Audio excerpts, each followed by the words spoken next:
Nekat hadang Koops TNI, OPM dibuat ciut, terpaksa seret teman ke dalam hutan.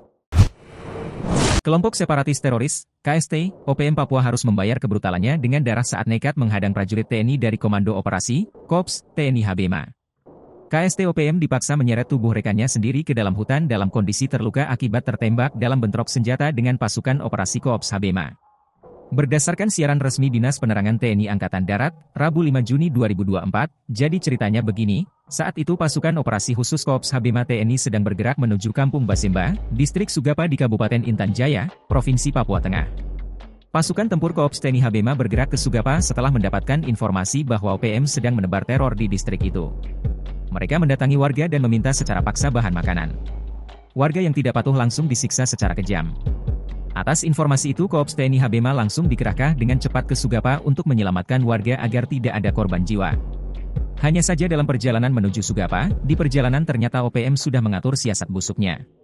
Pasukan tempur TNI pun dihadang di tengah jalan. Tembakan membabi buta diarahkan ke rombongan prajurit TNI.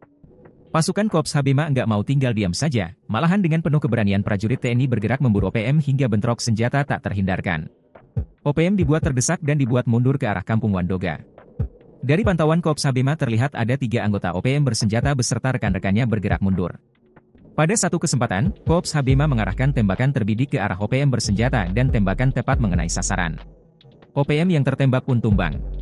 Melihat rekannya terluka, OPM semakin ciut, mereka pun langsung menyeret rekannya yang terluka parah kabur ke dalam hutan.